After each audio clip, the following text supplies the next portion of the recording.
Shalom, shalom, folks. This is Elvin Israel from the Assembly of Sound Doctrine in Chandler. Welcome to by Clubhouse. This will be August the 18th, 2021. And tonight we're going to revisit a topic that we talk about, often, which is the end. But what I wanted to do tonight with the end topic, I wanted to give it from two perspectives, which will be the Israelite perspective and the Christian perspective, and show how they both work hand in hand, how they intermingle. Because a lot of people look at the end times, and we know that they push it in our future. So I'm going to go through how the ancient Israelites literature alluded to the end time, and then how the ancient Christian documents alluded to the end time. Now, when I say ancient Christian documents, I'm not talking church fathers, because when the church fathers came in, they actually gave their own pretty much commentary. And they gave a commentary from their cultural aspect, which was a little bit different from the Israelites' cultural aspect. And that's how we got into more of this futurism doctrine that we even have today. But the ancient Christians, they were taking it from more of an ancient Israelite aspect and trying to leave it within the culture. So we're going to try to do that today, tonight also. So I'm going to actually start right now with this conversation. So we're going to be talking about the end times, the last days, the time of the end of the days, however you want to spill it out. We're going to talk about it and how the ancient Israelite / Christians viewed it compared, and then we can have a dialogue how we view it today. The way that this Clubhouse works, I go through all of the scriptures first. I lay down the premise. I give pretty much the breakdown that the Lord has given to me. And when it's over with, then I open up the room for a discussion. So we're going to talk about the end now. Can I get Britt? Do you mind reading? We're going to be in we're going to use actually 3 books today, but the main one is going to be the Bible, the KJV or the NKJV, it doesn't matter. And we're going to be looking at 2nd Ezra. Today we're going to go through 2nd Ezra, and if you don't know what 2nd Ezra is, it's an apocryphal book. Now, the old ancient Christians who relied on the Greek Septuagint, they actually had their own style of Bible compared to the quote-unquote Israelites. The Israelites had the law and the prophets.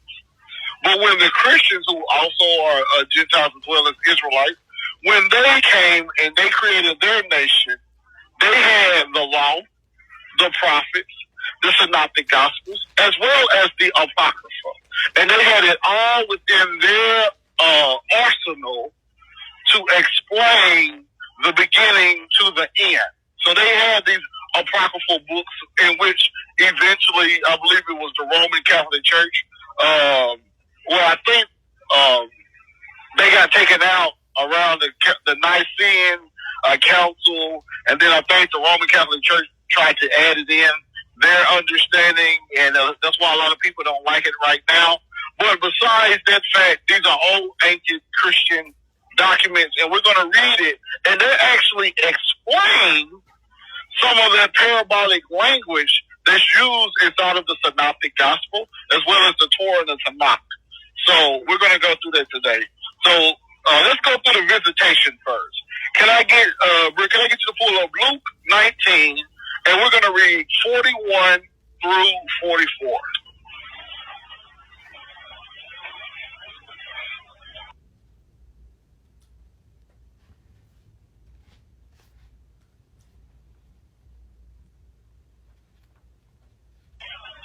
Am I picking up still?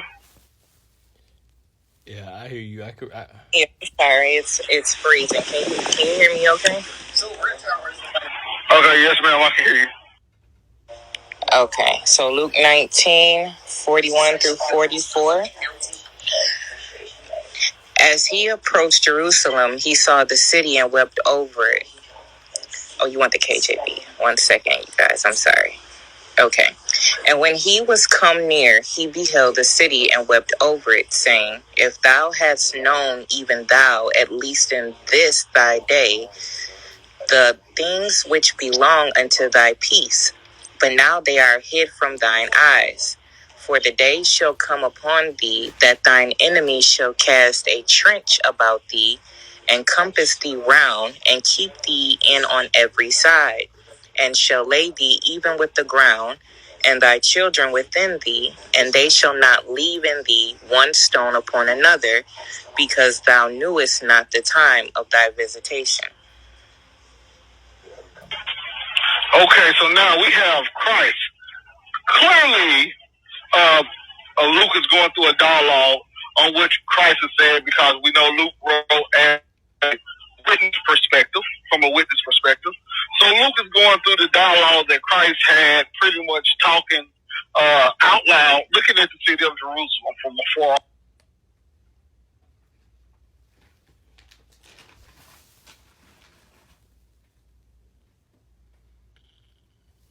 He must have lost reception.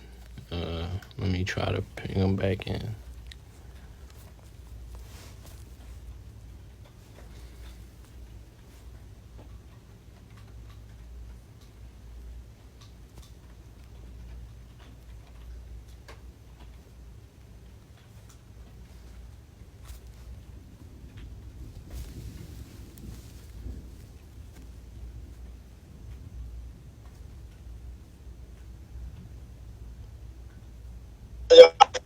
I'm back in. So Luke 19 would be the synoptic gospel way of Christ presenting a judgment upon the city of Jerusalem. Now, the Christians who knew about this same prophecy that Christ gave, they worded it a little differently, but speaking on the same exact subject. And we can learn a lot from these Christians, these ancient Christians, because the people today get confused on exactly what Christ's statements mean. They throw it all the way in our future. And they make it be about something that it's not. We clearly see that Christ is speaking over Jerusalem. So now, let's listen to how the Christians said it in their parabolic way on the same subject. Britt, can I get you to go to 2nd Ezra 6, and we're going to read 18 through 20. 2nd Ezra 6, 18 through 20. And if you can find the revised version, the new revised version, that would be great, but you can read the other version also.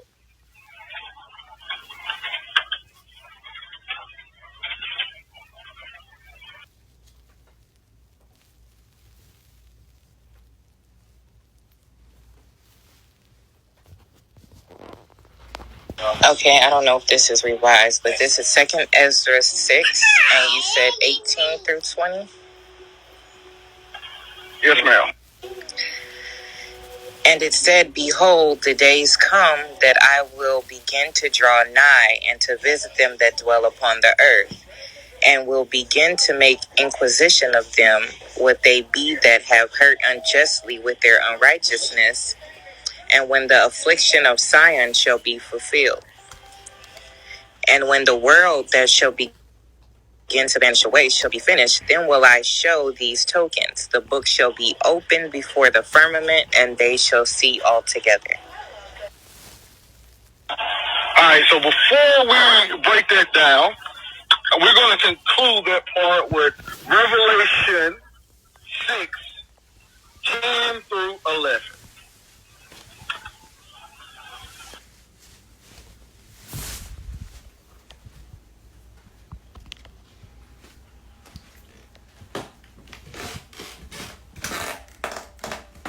Okay, Revelation 6, 10 through 11.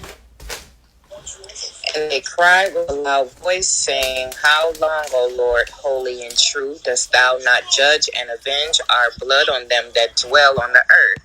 And white robes were given unto every one of them, and it was said unto them that they should rest yet for a little season, until their fellow servants also and their brethren that should be killed as they were should be fulfilled. Okay, so what we have in 2nd Ezra, using Luke and the book of Revelation, we got to see how these ancient Christians, how they actually combine different narratives into one story to make it fit. So we see the first thing he spoke on was the visitation. But notice, he said he was coming to visit the earth. Now, we have Christ. When Christ was speaking on it, Christ was saying he was coming to visit Jerusalem. The mindset of the parabolic language that they have been using. And we understand Jews refer to the temple as heaven and earth. They refer to the people as heaven and earth. Am I still picking up?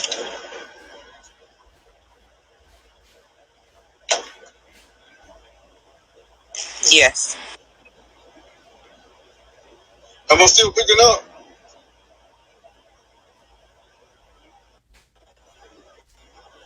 Oh? Yeah, yes, you are. Yeah, I hear you.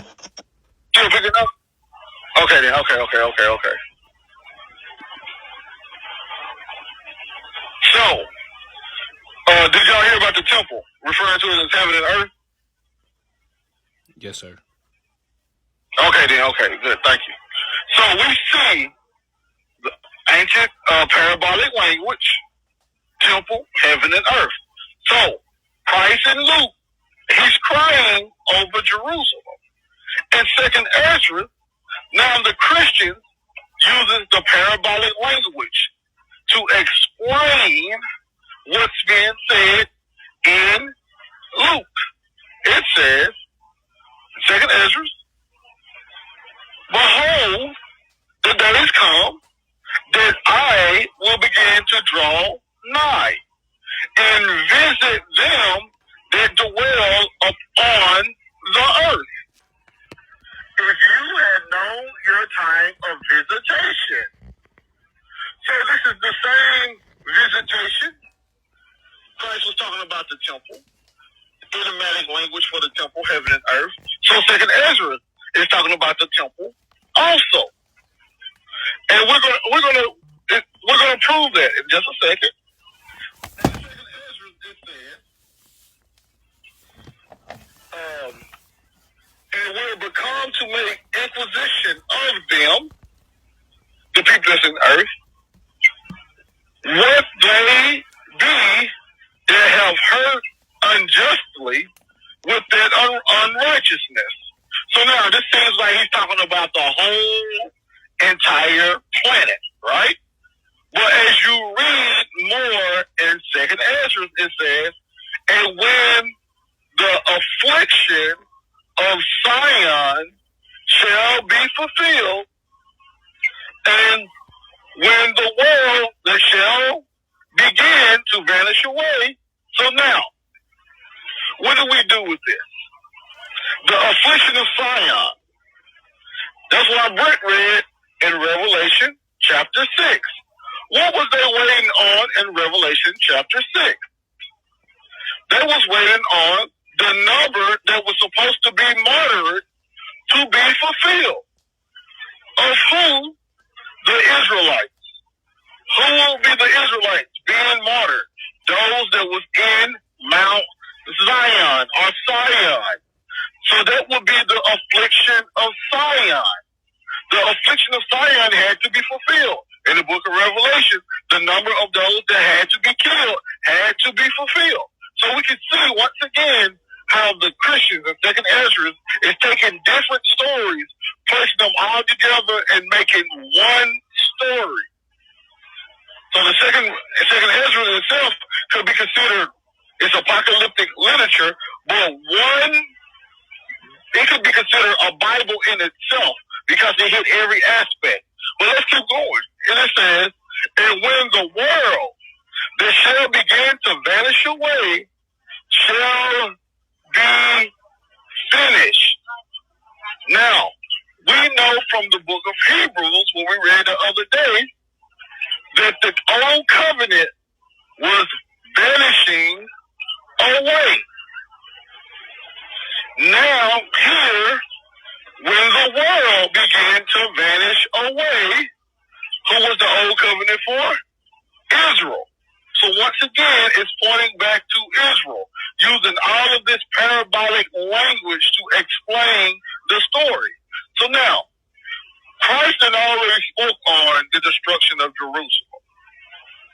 Second Ezra has spoke on the visitation. Second Ezra has also spoke on the earth vanishing away. The book of Revelation spoke on the martyrs being martyred, and then when that be fulfilled, then something will happen. What Second Ezra is explaining. And when the world that shall begin to vanish away, that's the old covenant world, along with their temple, then I will show these tokens, these signs. The book shall be opened before the firmament, and they shall see all together. What is that? That's from the book of Daniel. He sat down, the books were open. That's in the book of Revelation 2, Revelation chapter 20. The heaven and earth fled away, the books were open. But notice here, the books is not open until he visits the earth, and the earth began to vanish away. In Luke, Jerusalem was going to be destroyed. In Revelation, the martyrs had to be killed. Where was the martyrs being killed at in the New Testament? In Jerusalem, as well as all over too, but mainly in Jerusalem. So this is all pointing to Jerusalem. So the visitation itself, from Luke to Second Ezra to Revelation, which all deals with the time of the end time, it was all centered around Jerusalem. So now, let's segue. Can I get Mark 13, verses 2 through 4 read?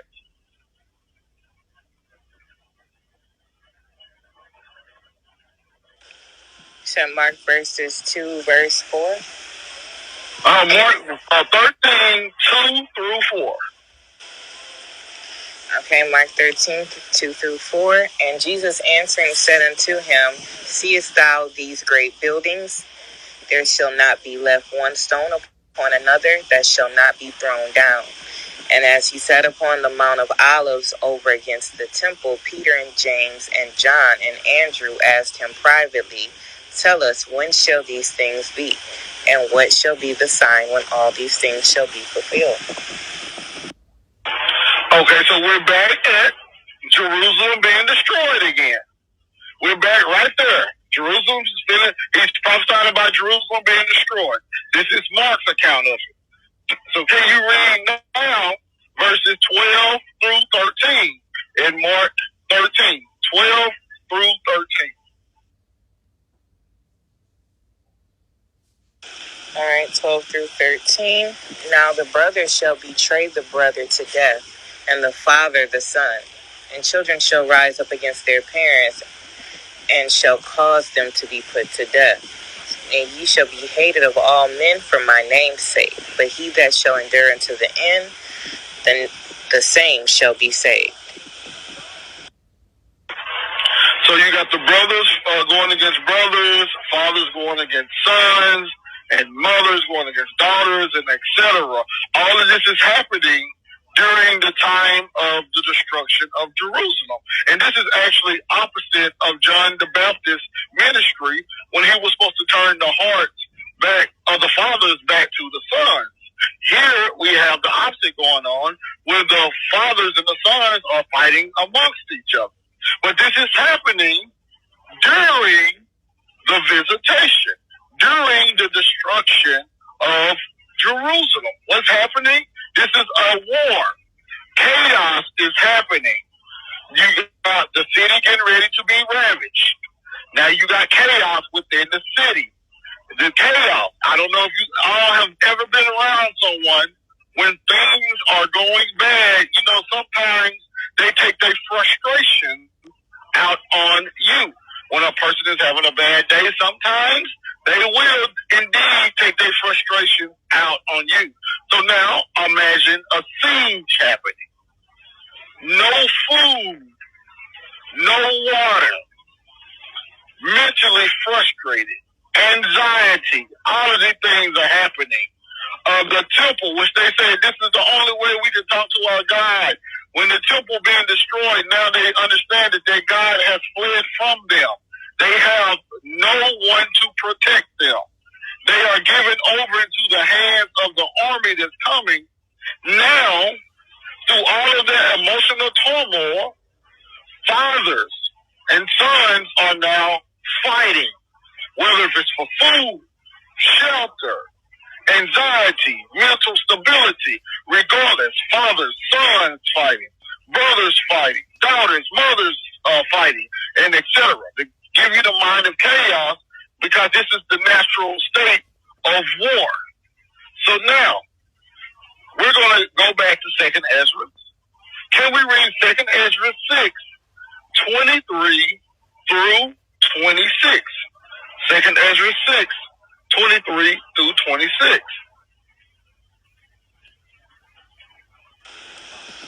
All right.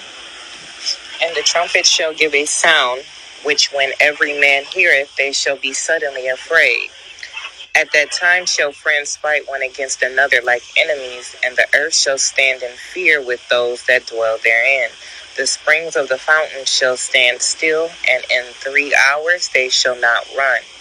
Whosoever remaineth from all these that I have told thee shall escape, and see my salvation, and the end of your world. And the men that are received shall see it, who have not tasted death from their birth, and the heart of the inhabitants shall be changed and turned into another meaning.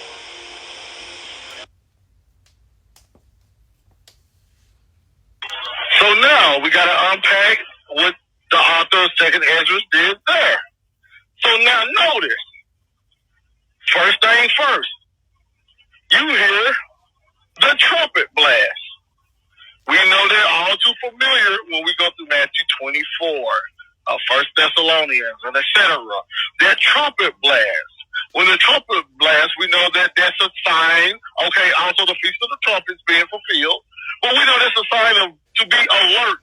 We know now war is coming. The army is there. The army is sounding their trumpet. So when the army sounds the trumpet, remember, in Mark we read, Jerusalem's going to be destroyed, and during that time, brothers fight against brothers, and all this stuff is happening within the city. Trumpet is being blown by the approaching army who's coming to destroy Jerusalem and the temple there.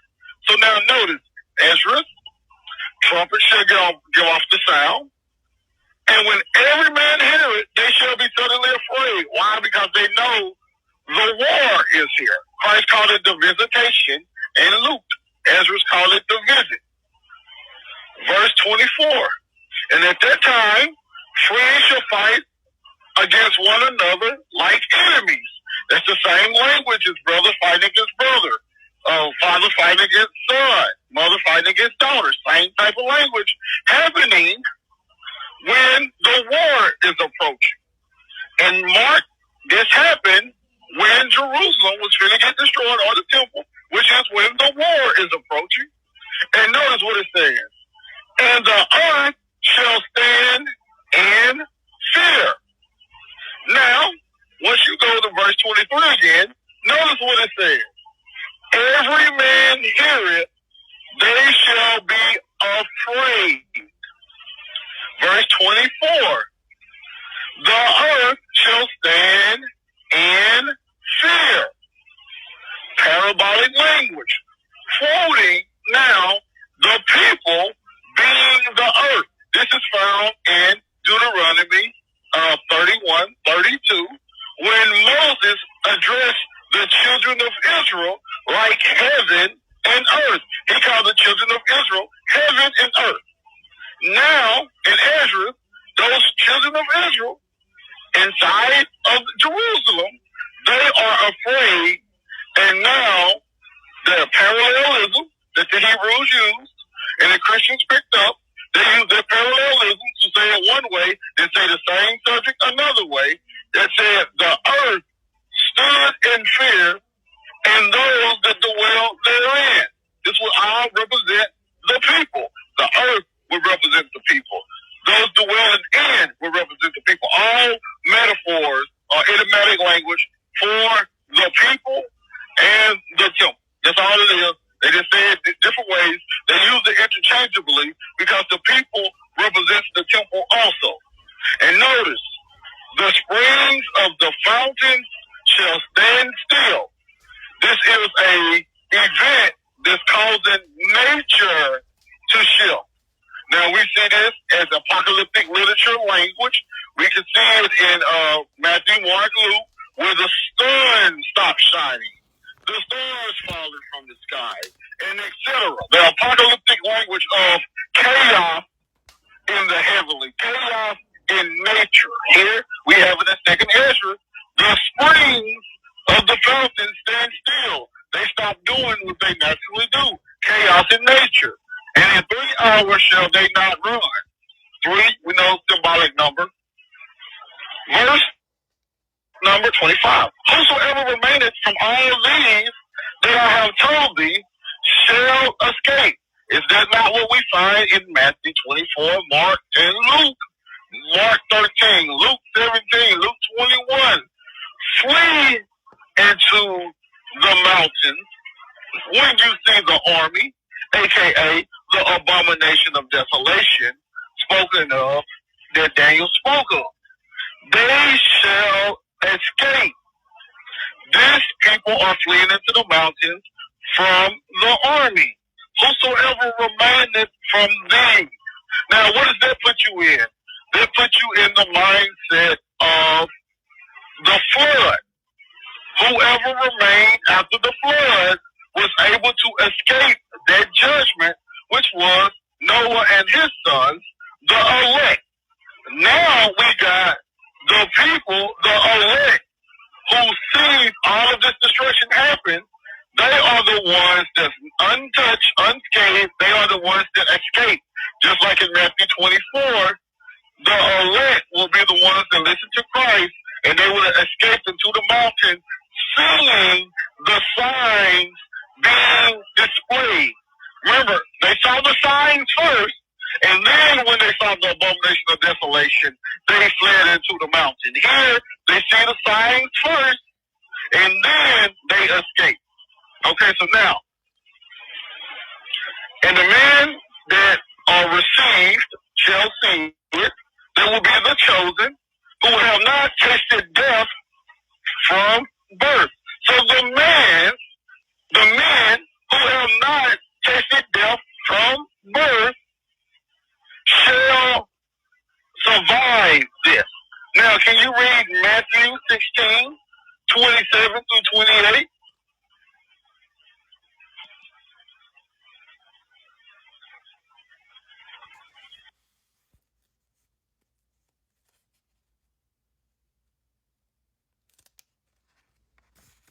All right, Matthew 16, 27 through 28. For the Son of Man shall come in the glory of his Father with his angels, and then he shall reward every man according to his works. Verily I say unto you, there be some standing here which shall not taste death till they see the Son of Man coming in his kingdom. So now, we can't play wordplay with this taste of death thing, because the same exact way. These will be men who have not died. And we know in Matthew 16, he's talking to the disciples about them and the people that's standing around. So who do we think is the audience is, or who's been reflected upon in Second Ezra? These will be the people standing around the disciples, the other people, not the disciples, but the other people. They did not taste death. Now notice Christ said this is happening with his coming with the angels, with the rewards, with the kingdom. We don't see that in Second Ezra. It don't say nothing about angels coming. It doesn't say nothing about a kingdom coming. Second Ezra tells you that this is when the wicked people are being destroyed after the affliction of Zion has been fulfilled. So, Second Ezra put what Christ said about the kingdom coming, the angels coming, and etc., those not tasting death shall see it, with the destruction, or with the army coming, blowing the trumpet, with the destruction, with the visitation. That's when Second Ezra put it. So how can we come thousands of years later and create a different eschatological breakdown of it? How can we rely on the church fathers who pushed it further in the future, when we got the ancient Israelite documents saying it, and then we got the ancient Christian documents saying it around the same event? Nothing has changed. So we got Israel saying the coming was around the destruction of the temple. You got the apocalyptic literature left by the Christians saying the coming or the reward was given around the destruction of the temple, the destruction of Jerusalem. But there's another theological reference or teaching we can give right here.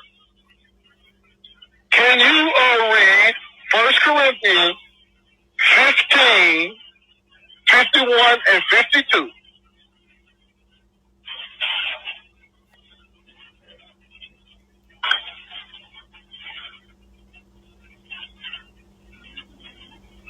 All right. 1 Corinthians 15, 51 and 52. Behold, I show you a mystery. We shall not all sleep, but we shall all be changed. In a moment, in the twinkling of an eye, at the last trump, for the trumpet shall sound, and the dead shall be raised incorruptible, and we shall be changed. Okay, so what is Paul talking about right there? He got a trumpet being blown.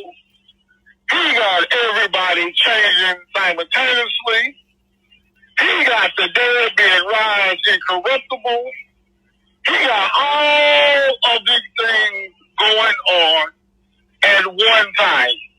Now, for my literal people, we have no idea what he's talking about. It sounds like somebody's going to get some new bodies or something.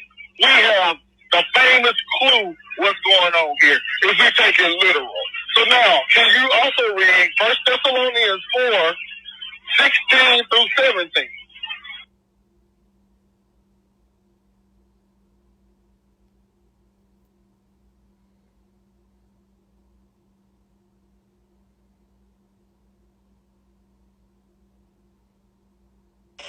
All right. For the Lord himself shall descend from heaven with a shout, with the voice of the archangel, and with the trump of God, and the dead in Christ shall rise first. Then we which are alive and remain shall be caught up together with them in the clouds to meet the Lord in the air, and so shall we ever be with the Lord. Okay, so we got the same elements right there. We got the trumpet being blown. We got the dead in Christ rising. And we got, and then according to Corinthians, then everybody's going to be changed. And then according to Thessalonians, then we're going to be in the air with the Lord. So this is the whole thing. The trump blows, the dead rise up, everybody's changed. Then we're going to be in the air with the Lord. That's the theological confusion when people take it literally. That's all that got to happen. But can you read before we go back to Second Ezra? Can you read 1 Peter 3 and 4?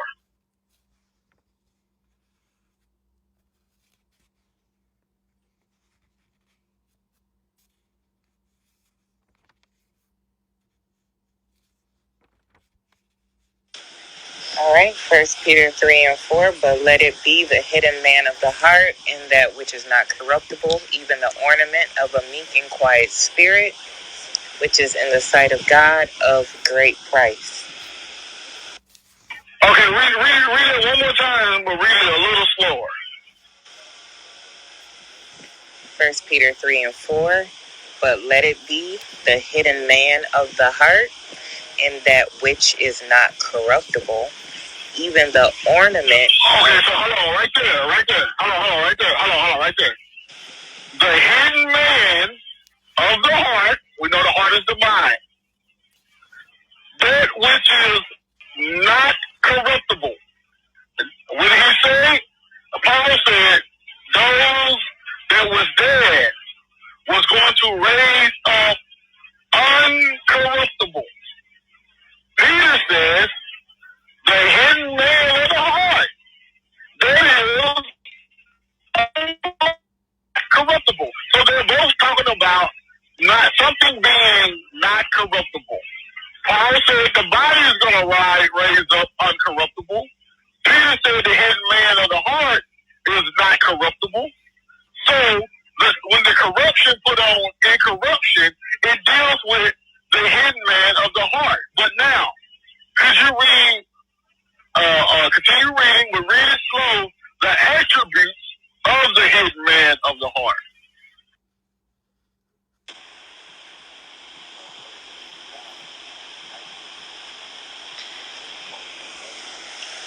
Even the ornament of a meek and quiet spirit, which is in the sight of God of great price.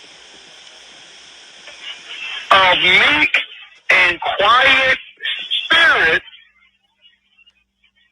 brings forth uncorruption, or not corruption, or uncorruptible, not being corrupted.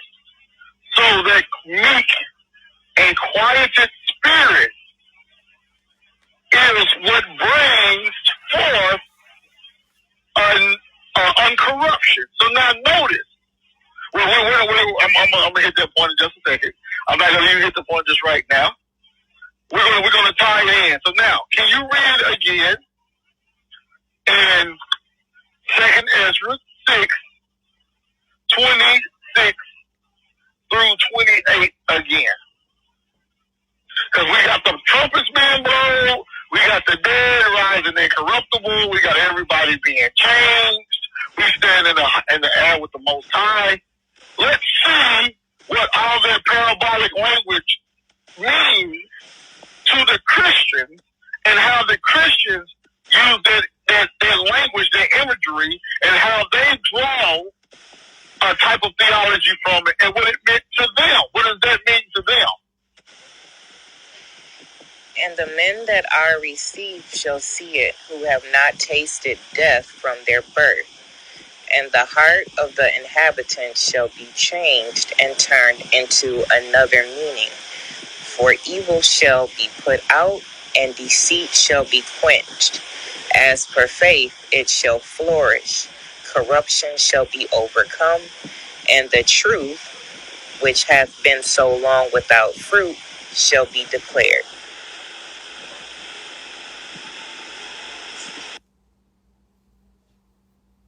Okay, now can you read Ezekiel 36:26?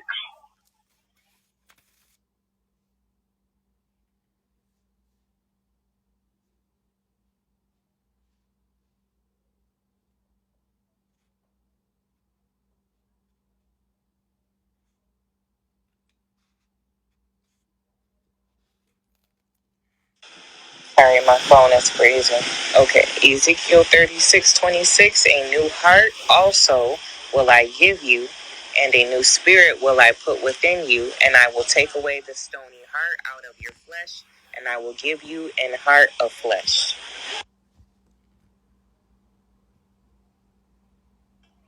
In other words, Ezekiel is saying the corruption would put on incorruption. The corruption is the stony heart. The incorruption, the uncorruptible.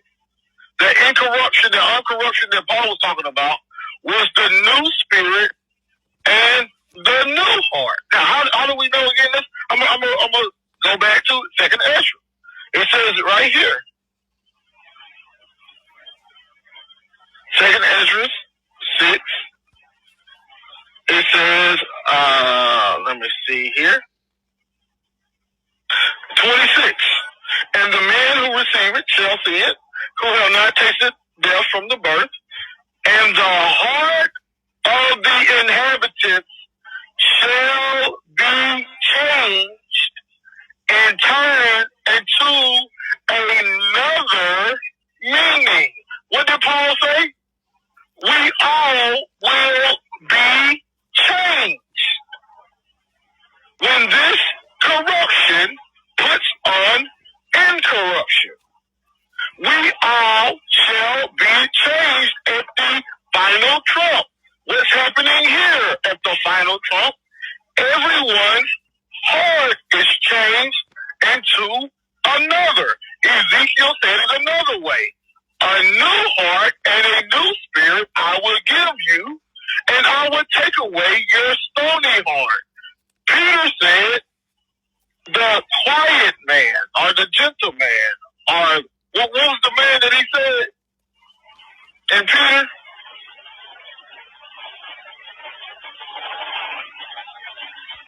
You said meek? I think he said it was the man, he said it was the meek man. Oh, no, I might be misquoted. In First Peter 3 and 4. I want to get the correct word that he said. Let me look it up.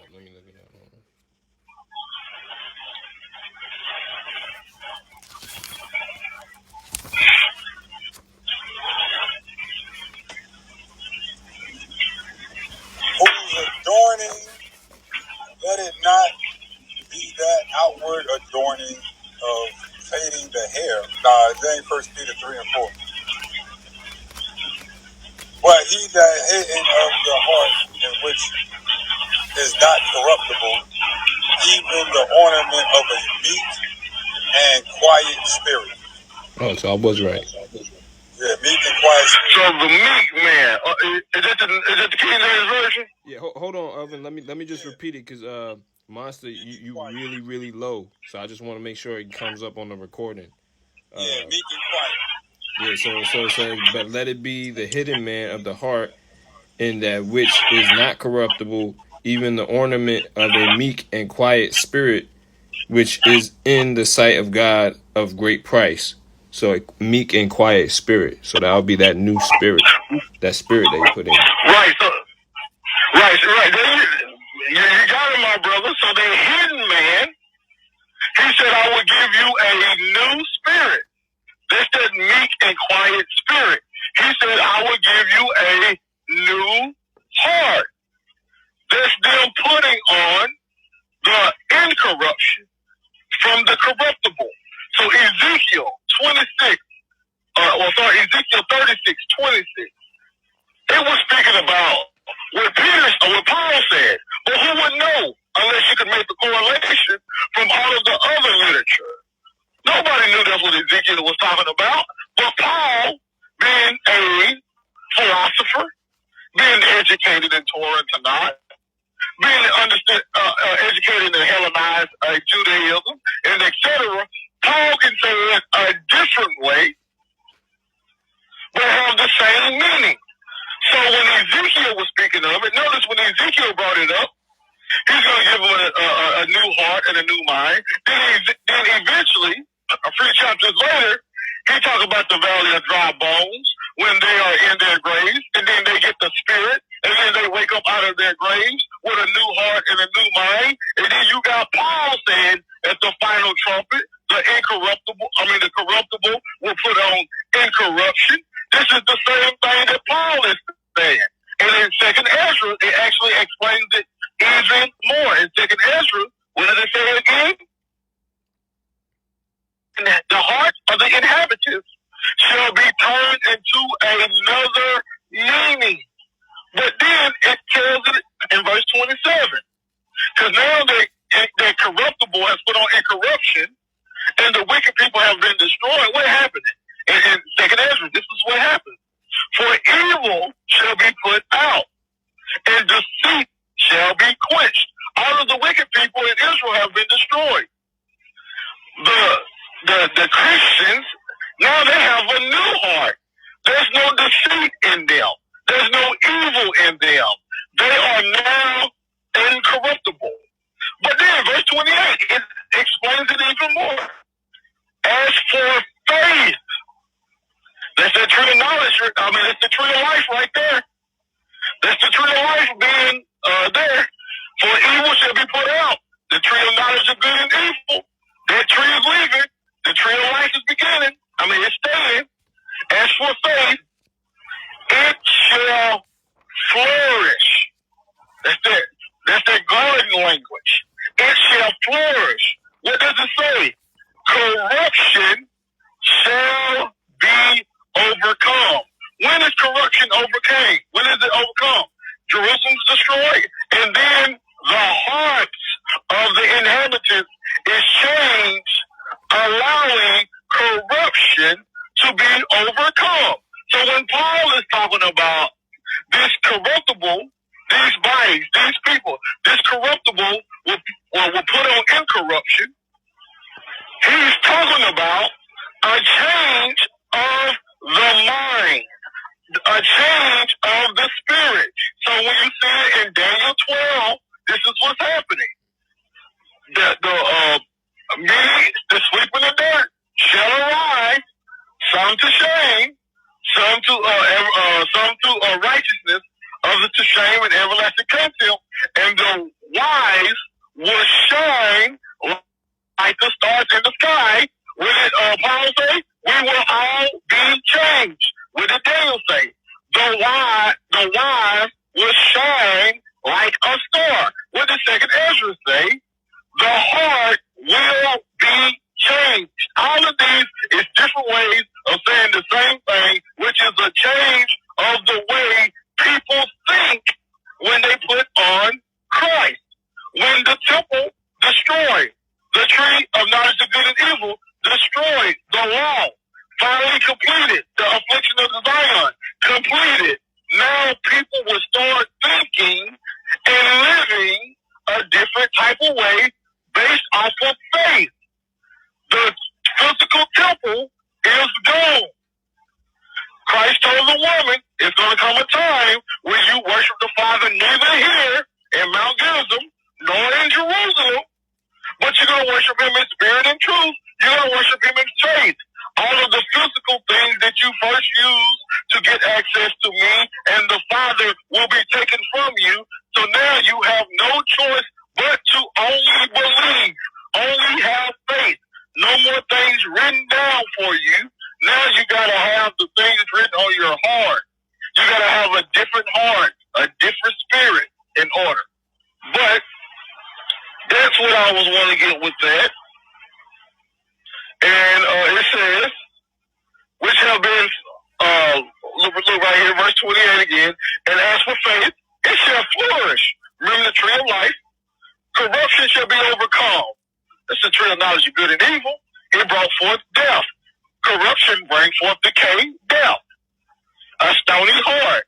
And the truth, Christ, which have been so long without fruit. That's the garden language. The tree of life, so long without fruit, shall be declared. So, what the end was all about. The end of the old way, the end of the old covenant, the end of the stony heart, the end of corruption, the end of sin, the end of that law, the end of needing Moses. All of that was going to come to an end. Not the end of the world, but the end of a certain mindset, the end of an age, the end of a way of doing things. The Christians, nor did the Israelites, believe the world was ever going to come to an end. It's falling into Tanakh. The world endures, the earth endures forever. Even in Torah, when the earth was destroyed, the earth literally wasn't destroyed. It was just flooded. So nobody ever thought the world was going to come to an end. That's when the church fathers came in and did their day and started talking from their cultural language and their ideology, and we have picked up on that.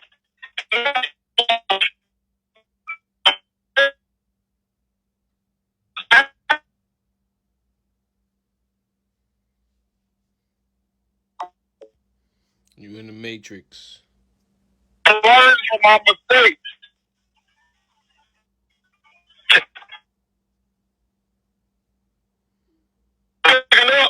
Yeah, you breaking up. You in the Matrix.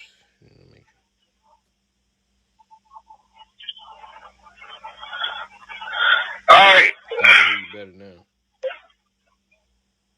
Okay. All I was saying is, when people look at the world we live in today and they try to make it go with the Bible, is because a lot of things happen in cycles, not prophecies, but the way that things happen, because we don't never learn from our mistakes. So it seems like the Most High had to keep putting us through the same test till we pass it. But not prophecy. Prophecy is over with. So now, am I still picking up? Yeah, you still good. You good.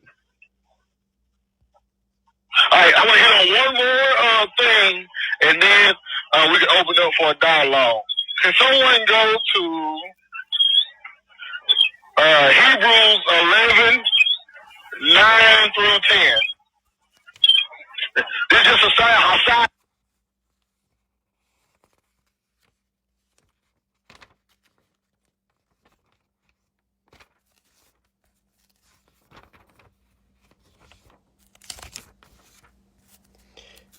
You said Hebrews 11, 9 through 10. Right? Okay. By faith, he sojourned in the land of promise, as in a strange country, dwelling in tabernacles with Isaac and Jacob, the heirs with him of the same promise. For he looked for a city which hath foundations, whose builder and maker is God.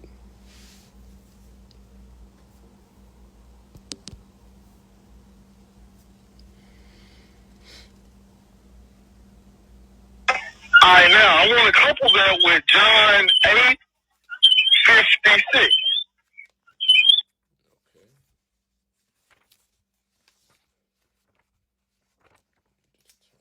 John 8. You said 56?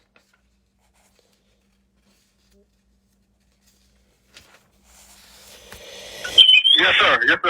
Your father Abraham rejoiced to see my day, and he saw it and was glad. Oh, okay. Let's see. All right, so now we got from Hebrews to John. He said Abraham was looking for a city not made with hands. John said Abraham, according to Christ, Abraham rejoiced to see my day. So, are you on the computer, Brother Mike? Somebody on the computer. Yeah, what you need me to look up? 2nd Ezra 3, 12 through 14, on the revised version, the new revised version. 2nd Ezra 3. Say it again. 3. And what verse? 12 through 14 on the revised version. Okay.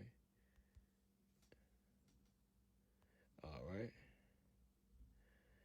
And you said 12 to 13.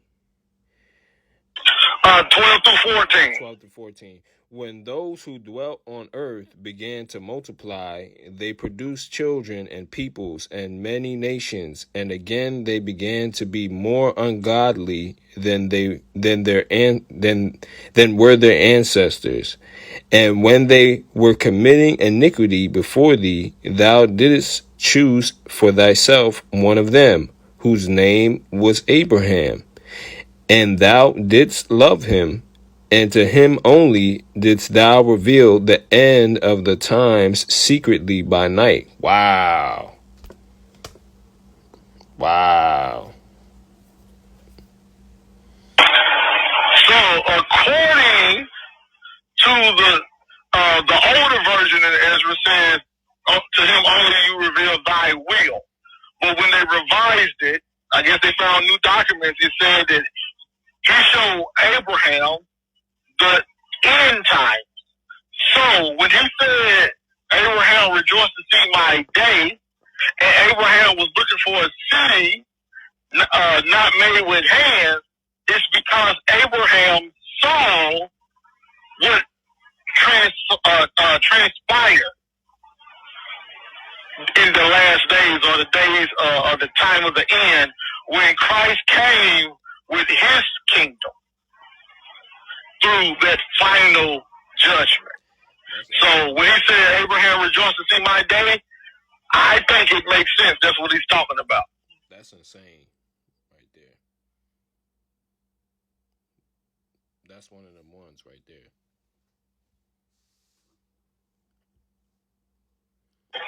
So that's it. All right. I'm ready to open up for a dialogue now. If nobody want to dialogue, we can cut the recording. Yeah, I don't really see nobody joined in tonight. I pinged a whole bunch of people, so it's all good, my brother. It might be one of them nights, you know. It might have been just something for the people in the room to hear. Yeah, I got something out of it. That's incredible right there. I never delved into the Apocrypha like that, because, you know, like I said, the people who I was learning with, they always talk, down on they didn't talk down on the Apocrypha, but they just said, they don't believe that it's authoritative, so there's no real reason to get anything out of it. But that's incredible right there, what you just read.